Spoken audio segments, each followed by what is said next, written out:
Conditional sentence অর্থাৎ শর্ত আরোপিত বাক্য, ওই বাক্যে যদি কোনোভাবে শর্ত বোঝায় সেক্ষেত্রে তাহলে কি সবসময় ইফ থাকবে? সবসময় ইফ থাকতে হবে এমন কোনো কিছু না। ইফ থাকতে পারে, আনলেস থাকতে পারে, হ্যাড থাকতে পারে, অর্থাৎ শর্ত বোঝাতে হবে। একটা জিনিস খেয়াল করি, তার স্ট্রাকচারটা কেমন হবে? ইফ যুক্ত বাক্য যদি থাকে তাহলে ইফ তো একটা সাবঅর্ডিনেট কনজাংশন, সাবঅর্ডিনেট কনজাংশনের সাথে একটা ক্লজ যুক্ত হবে, তার মানে সাবঅর্ডিনেট ক্লজ। হ্যাঁ, এই সাবঅর্ডিনেট ক্লজ যদি থাকে তাহলে একটা প্রিন্সিপাল ক্লজ থাকতে হবে অবশ্যই। তাহলে সাবঅর্ডিনেট ক্লজ এবং প্রিন্সিপাল ক্লজ, তার মানে কি? Complex sentence. আচ্ছা, স্ট্রাকচার কেমন হবে? আমরা তিন ভাগে ভাগ করতে পারি, এটা ফার্স্ট কন্ডিশনাল, সেকেন্ড কন্ডিশনাল এবং থার্ড কন্ডিশনাল। ফার্স্ট কন্ডিশনালে কি আছে? ইফযুক্ত বাক্য, এবং ইফযুক্ত বাক্যের সাথে যে ক্লজটা থাকবে সে ক্লজটা সিম্পল প্রেজেন্ট টেন্সে থাকে, তাহলে আমাদেরকে ফিউচার ইনডিফিনাইট টেন্সে লিখতে হবে। ঠিক আছে? তাহলে উইলের ব্যবহার, ক্যানের ব্যবহার করতে পারি, শ্যালের ব্যবহার করতে পারি। যদি বলা হয় ইফ ইট রেইনস, যদি বৃষ্টি হয় তাহলে কি হবে? আমি বাসায় থাকবো। If it rains I will stay home. ঠিক আছে? অথবা যদি বলা হয় ইফ ইউ স্টাডি, যদি তুমি পড়াশোনা করো তাহলে কি হবে? ভবিষ্যতে কিছু একটা হবে এবং সেটা হচ্ছে ইনফিনাইট টেন্সে। ইফ ইউ স্টাডি তাহলে ইউ উইল পাস, সহজ হবে। তাহলে উইলের ব্যবহার ফার্স্ট কন্ডিশনালে। সেকেন্ড কন্ডিশনালে কি করতে হবে?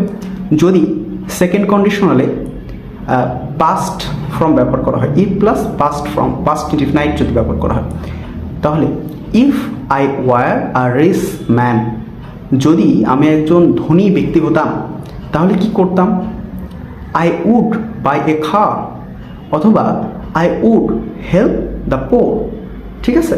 তাহলে আমরা যদি আবার বলি ইফ হি স্টাডিড, যদি সে পড়তো তাহলে কি হতো? তাহলে he would pass in the examination. Okay, এবার তাহলে আমরা সেকেন্ড কন্ডিশনালে কি শিখলাম?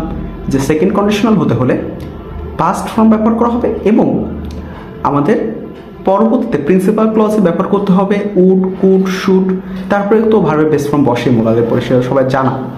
এরপর থার্ড কন্ডিশনালে কি হবে? Past perfect. ফার্স্ট পারফেক্ট যদি থাকে তাহলে আমাদের প্রিন্সিপাল ক্লজে ব্যবহার করতে হবে উড, শুড, কুড, মাইট ব্যবহার করতে পারি। উড হ্যাভ প্লাস V3, ঠিক আছে?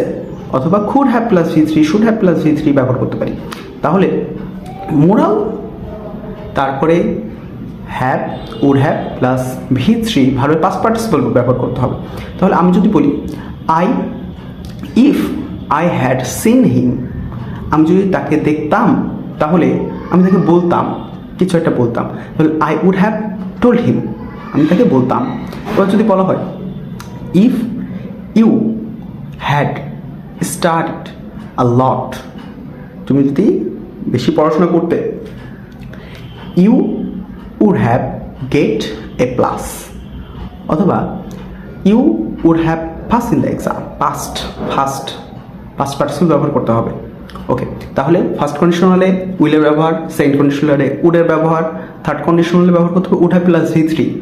ওকে, তাহলে এই শর্টকাটটা দেখে নাও এবং কন্টিনিউয়াস সেন্টেন্সের বিভিন্ন স্ট্রাকচার সহকারে সেন্টেন্স আমি গঠন করে কমেন্ট বক্সে দিয়েছি। ধন্যবাদ।